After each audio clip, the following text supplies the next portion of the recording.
Cuán firme cimiento se ha dado a la fe de Dios en su eterna palabra de amor. Con el propósito de compartir con usted las inmutables verdades de la palabra de Dios, presentamos A través de la Biblia, un estudio detallado y sistemático de toda la Biblia que le ayudará a conocer lo que Dios ha revelado para nuestro provecho espiritual.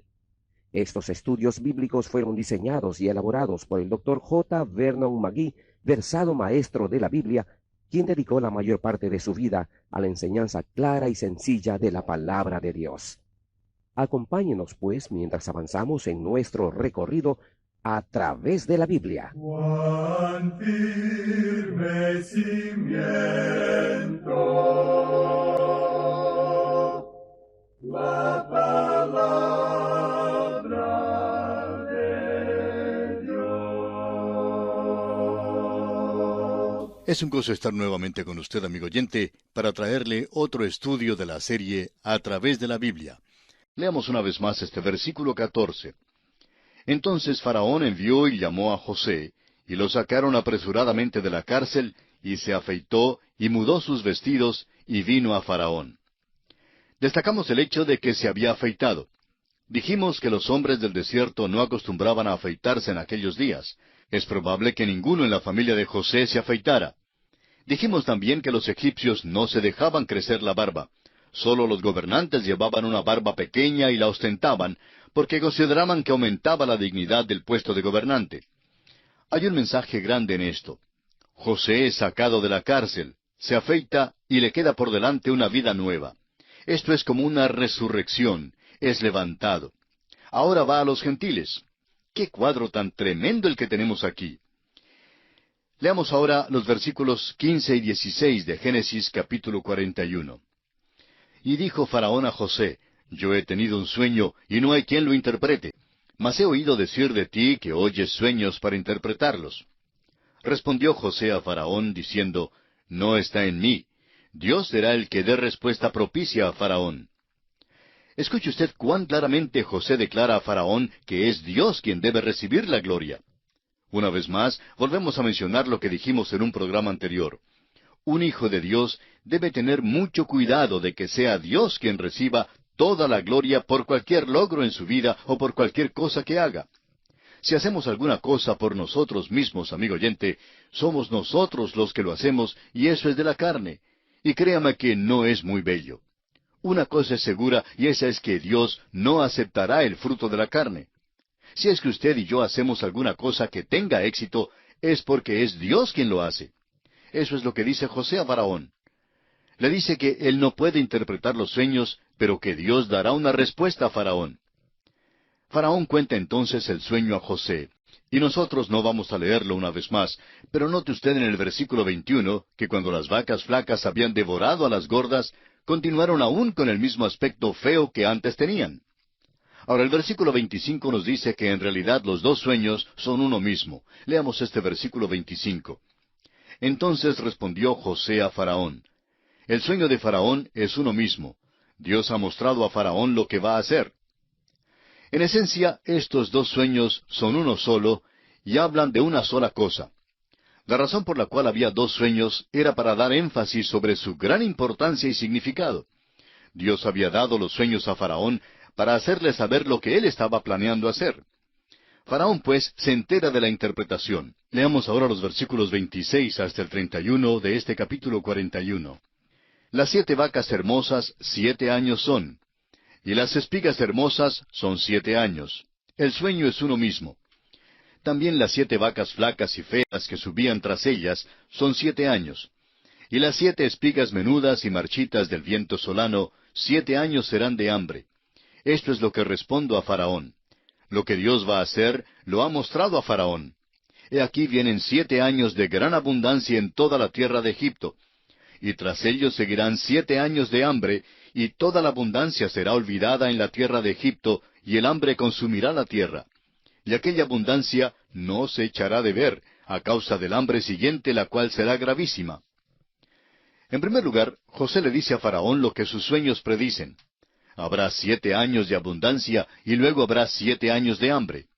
Dios quería que Faraón supiera esto porque era algo muy importante. Entonces José da a Faraón algunos consejos sobre cómo enfrentar las condiciones venideras. Veamos ahora los versículos 32 y 33. Y el suceder el sueño a Faraón 2 veces significa que la cosa es firme de parte de Dios y que Dios se apresura a hacerla. Por tanto, provéase ahora Faraón de un varón prudente y sabio y póngalo sobre la tierra de Egipto. Notemos ahora que José llega a ser mayordomo en la tierra de Egipto para preparar las condiciones necesarias durante los 7 años de hambre. Los versículos 34 al 37 esbozan el plan de José ante esta emergencia. Haga esto Faraón y ponga gobernadores sobre el país y quinte la tierra de Egipto en los 7 años de la abundancia, y junten toda la provisión de estos buenos años que vienen, y recojan el trigo bajo la mano de Faraón para mantenimiento de las ciudades, y guárdenlo. Y esté aquella provisión en depósito para el país, para los 7 años de hambre que habrá en la tierra de Egipto, y el país no perecerá de hambre. El asunto pareció bien a Faraón y a sus siervos. Faraón debe juntar ahora todo el exceso. Ese es el consejo que José le ha dado. Durante los 7 años de abundancia, deben acumular el exceso y guardarlo para los años de hambre. En los versículos 38 al 41 podemos ver cumplido el propósito de Dios para José. Leamos. Y dijo Faraón a sus siervos, ¿acaso hallaremos a otro hombre como éste en quien esté el Espíritu de Dios? Y dijo Faraón a José, pues que Dios te ha hecho saber todo esto, no hay entendido ni sabio como tú. Tú estarás sobre mi casa, y por tu palabra se gobernará todo mi pueblo. Solamente en el trono seré yo mayor que tú. Dijo además Faraón a José, he aquí yo te he puesto sobre toda la tierra de Egipto. Note usted el significado de todo esto. Antes, el joven estaba en la cárcel, olvidado, desamparado y abandonado. Ahora, en el momento preciso y justo, es sacado porque nadie más puede interpretar el sueño de Faraón. Él puede interpretarlo. No solo interpreta el sueño, sino que sugiere a Faraón lo que debe hacer, porque es un hombre de habilidad y entusiasmo. Creemos que Dios le está guiando en todo. José aconseja guardar el grano en exceso durante los años de abundancia y guardarlo para los años de hambre. Esta sería un hambre mundial y muy grave. No olvidemos que Egipto es un país que depende del riego. La parte más alta del Nilo viene bajando de África Central y francamente Egipto depende de este río. Allí cae muy poca lluvia durante el año. El riego inunda la tierra y todavía en estos días riega a Egipto no solo trayendo el agua para la tierra, sino también un sedimento que la fertiliza. El río Nilo hace así un trabajo doble, permitiendo generalmente varias cosechas al año. El hambre, pues, sería tan grave que aún Egipto sería afectado. 7 años de hambre que también afectarían a la tierra de Egipto. El faraón, al escuchar hablar así a José, le presta toda su atención, pues todo esto le parece acertado y razonable. Es una lástima que muchas veces en los tiempos pasados no hayamos tenido hombres en nuestros gobiernos que hayan tenido algún sentido del futuro. Alguien preguntó una vez a Gladstone lo que era la medida de un gran hombre de Estado. Dijo que es aquel hombre que sabe la dirección que Dios tomará durante los próximos 50 años. Bueno, aquí en Génesis, José le dice a Faraón lo que ocurrirá durante los próximos 14 años.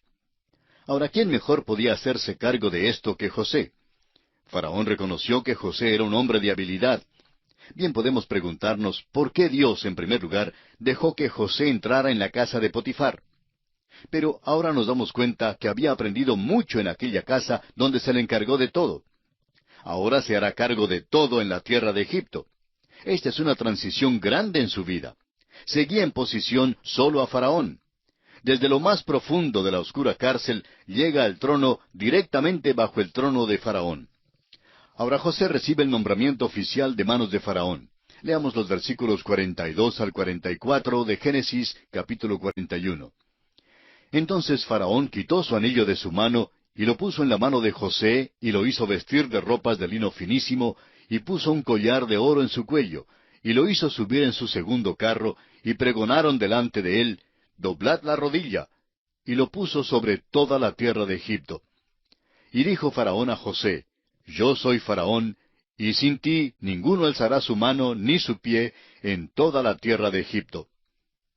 A propósito, el anillo de Faraón tenía un sello, y al imprimirlo en cera quedaba exactamente como si fuera la misma firma de Faraón. Y Faraón hace de José su agente. Tiene pues el derecho de usar hasta la firma del rey. Y ahora la vida de José toma otro rumbo. Veamos los versículos 45 y 46. Y llamó Faraón el nombre de José Zaphnath Panea, y le dio por mujer a Asenat, hija de Potifera, sacerdote de On. Y salió José por toda la tierra de Egipto. Era José de edad de 30 años cuando fue presentado delante de Faraón, rey de Egipto. Y salió José de delante de Faraón, y recorrió toda la tierra de Egipto. Amigo oyente, me gusta muchísimo más el nombre José que el nombre Zaphnath Panea, pero es el nombre que Faraón le puso a José. Es un nombre copto y significa el que revela cosas secretas. Se nos dice aquí que José tenía 30 años, y vemos que ha estado en la tierra de Egipto por 13 años. Ahora sabemos que pasó 2 de esos años en la cárcel, después del episodio con el jefe de los coperos y el jefe de los panaderos. Pudo haber estado en la cárcel por unos años antes de eso. Sin duda, había estado en la casa de Potifar por unos 10 años. Esto nos da una idea de cómo se dividió su vida en ciertos períodos de tiempo mientras que estuvo en la tierra de Egipto. Después de pasar estos 13 años, encontramos que José tiene la posición de primer ministro, segundo solo al faraón en toda la tierra de Egipto. Podemos preguntarnos, ¿cómo sucedió esto? ¿Cómo llegó a esta posición tan singular? ¿Y por qué estaba tan dispuesto el faraón a aceptar a José? En primer lugar, claro que la respuesta es que Dios estaba con él en todo. A través de toda esta historia lo hemos observado. La mano de Dios, a través de su providencia, siempre guiaba a este hombre. En Génesis capítulo 50, versículo 20, vemos que aun lo que los hermanos hicieron pensando maldad contra él, Dios lo encaminó a bien. Es maravilloso saber eso. Hay otra razón muy práctica. En este tiempo particular de la historia, los reyes Ixos reinaban en Egipto. No eran egipcios naturales, sino beduinos del desierto arábigo. Era un grupo nómada, y por un período entraron en Egipto y reinaron. En realidad, el faraón y su linaje quedaba más cercano en su nacionalidad a José que a los propios egipcios, y esto le dio confianza en José. En realidad, los reyes Ixos notaron que era difícil encontrar a alguien en Egipto que les fuera leal y fiel. La fidelidad era una característica verdadera de José. Dios había obrado en su vida, y esto había producido en él una fidelidad a las personas a quienes servía y una fidelidad a las tareas que él sabía que Dios quería que hiciera. Veremos también que le es fiel a Faraón. Eso explica por qué José tuvo tan buena acogida por Faraón en ese tiempo. Más tarde, los reyes Ixos fueron expulsados de Egipto, y leemos en Éxodo capítulo 1, versículo 8 lo siguiente. Entretanto se levantó sobre Egipto un nuevo rey que no conocía a José. ¡Cuán precisa es la palabra de Dios! Volviendo pues a nuestro relato, vemos que Faraón puso un collar de oro en su cuello. Esto le concedía la misma autoridad de la cual disfrutaba Faraón. Luego le dio una esposa, la hija del sacerdote de On. Ella al parecer sale del paganismo, y por tanto se constituye en la esposa gentil de José. Aquí hay otra analogía al Señor Jesucristo, ¿verdad? El Señor Jesús hoy en día está buscando en este mundo una esposa gentil. Esa esposa es la iglesia. Y aquí José tiene una esposa de entre los gentiles. Ahora note usted un detalle particular en el versículo 46. Se nos dice allí que cuando José se paró delante de Faraón tenía 30 años. Pero tal vez usted ya ha pensado en la analogía que hay aquí entre la vida de José y la vida del Señor Jesucristo. Jesucristo empezó su ministerio público cuando tenía precisamente 30 años, la misma edad de José cuando tomó su responsabilidad sobre la tierra de Egipto. Ahora, ¿qué es lo que hace? Leamos los versículos 47 y 48 de Génesis capítulo 41. En aquellos 7 años de abundancia la tierra produjo a montones, y él reunió todo el alimento de los 7 años de abundancia que hubo en la tierra de Egipto, y guardó alimento en las ciudades, poniendo en cada ciudad el alimento del campo de sus alrededores. Durante esos años de gran abundancia reunió el grano. Hubo una gran abundancia durante esos años. Después de la Segunda Guerra Mundial en los Estados Unidos empezaron a acumular granos en gran exceso. Esto creó un gran problema para los granjeros. Al viajar por tren en aquellos días, por los estados de Kansas y Missouri, y otros estados de los grandes llanos, se podía ver depósito tras depósito y silo tras silo, miles de ellos llenos de grano que el gobierno había acumulado. Muchísimas personas opinaban que era una tontería acumular todo eso. Y si usted viaja ahora por este país, no ve nada de aquel exceso de grano. Ahora, ¿qué ha pasado? Pues que han estado enviando a otros países necesitados todo ese exceso. Y ahora mismo no hay suficiente para dar de comer a millones que mueren de hambre en el mundo. Alguien ha dicho que 100 millones morirán de hambre. ¿Y por qué no se les envía algo? Pues la razón es simplemente porque no hay suficiente. El exceso se ha gastado. Y así, millones tendrán que morir de hambre. Ahora, ¿cuáles millones son esos? No lo sabemos. Habrá años de abundancia y habrá años de hambre. En este caso, José acumuló el grano mientras que se pudo hacer. Ahora, note usted que también planeó un buen repartimiento. José hace una cosa práctica. Acumula el exceso y lo guarda en las ciudades para el tiempo del repartimiento. Leamos el versículo 49. Recogió José trigo como arena del mar, mucho en extremo, hasta no poderse contar porque no tenía número. Egipto era la canasta de pan para el mundo, y así lo han llamado. Pero bajo la administración de José, parecía que hubiera 2 o 3 canastas para el mundo. Veamos ahora otra fase en la vida de José, en los versículos 50 al 52. Y nacieron a José 2 hijos antes que viniese el primer año del hambre, los cuales le dio a luz a Senat, hija de Potifera, sacerdote de On. Y llamó José el nombre del primogénito Manasés, porque dijo, Dios me hizo olvidar todo mi trabajo y toda la casa de mi padre. Y llamó el nombre del segundo Efraín, porque dijo, Dios me hizo fructificar en la tierra de mi aflicción. Detengámonos aquí por unos momentos para destacar algo en cuanto a la familia de José. Estos muchachos nacieron antes de los años de hambre. Al primer hijo le dio por nombre Manasés, y diríamos que un buen nombre para él sería Amnesia, que significa el que hace olvidar. José estaba tan involucrado en su responsabilidad que se olvidó de la casa de su padre. En los primeros años en Egipto había sentido una nostalgia tremenda por su hogar, pero aparentemente ahora no la siente más. Ahora recordará usted que al principio del programa notamos que en el versículo 14 se menciona específicamente que José se afeitó y se mudó de vestidos. Muchos dirán que esto de afeitarse no puede tener mucha importancia. Puede que la compañía Gillette tenga interés en eso, pero realmente es muy importante. Puso a un lado la vieja vida, la ropa vieja y la barba que llevaban los hebreos. Eso habla de resurrección, porque los dejó a un lado para comenzar una nueva vida. Recuerde eso. Se parece a un egipcio de aquí en adelante. Se viste como egipcio, habla como egipcio. José dice, Dios me hizo olvidar. Por tanto, llama al niño Manasés. Ahora, si usted desea, puede llamarlo Amnesia. Al siguiente, al segundo hijo, lo llama Efraín porque significa fructífero. De modo que bien puede llamar a este niño Ambrosía, si es su deseo. Bien puede llamar a los dos Amnesia y Ambrosía. Alguien puede poner objeción y decir que esta es una traducción rara. Es posible que la sea, pero aquellos niños eran exactamente como sus nombres indican. El uno era Amnesia y el otro Ambrosía. Veamos ahora el versículo 53. Así se cumplieron los 7 años de abundancia que hubo en la tierra de Egipto. De modo que, ¿cuántos años tiene José ahora?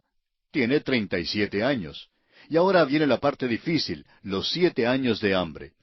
Los versículos 54 y 55 dicen, Y comenzaron a venir los 7 años del hambre, como José había dicho, y hubo hambre en todos los países, mas en toda la tierra de Egipto había pan. Cuando se sintió el hambre en toda la tierra de Egipto, el pueblo clamó a Faraón por pan. Y dijo Faraón a todos los egipcios, Id a José y haced lo que él os dijere. Hay otra analogía aquí entre José y Jesucristo. Y quisiera dirigir su atención al hecho de que aquí José es quien tiene pan. Y Jesucristo por su parte dijo, Yo soy el pan de vida. Ahora la última parte del versículo 55 dice, Haced lo que él os dijere. Esto nos recuerda aquel pasaje en el capítulo 2 del Evangelio según San Juan, cuando Jesús y su madre María asistían a las bodas en Caná de Galilea y faltó el vino. Entonces su madre dice a quienes servían, refiriéndose a Jesús, haced todo lo que os dijere. Ahora leamos los versículos finales de este capítulo 41 de Génesis, los versículos 56 y 57. Y el hambre estaba por toda la extensión del país. Entonces abrió José todo granero donde había y vendía a los egipcios, porque había crecido el hambre en la tierra de Egipto. Y de toda la tierra venían a Egipto para comprar de José, porque por toda la tierra había crecido el hambre. Comienza aquí, como dijimos antes, el período difícil, los 7 años de hambre que José había dicho. Y notamos también que los consejos que José había dado a Faraón comienzan ahora a dar resultado. Habiendo acumulado todo este elemento, ahora pueden distribuirlo o venderlo, como dice el versículo 56, a los egipcios, ya que había una gran hambre por toda la tierra.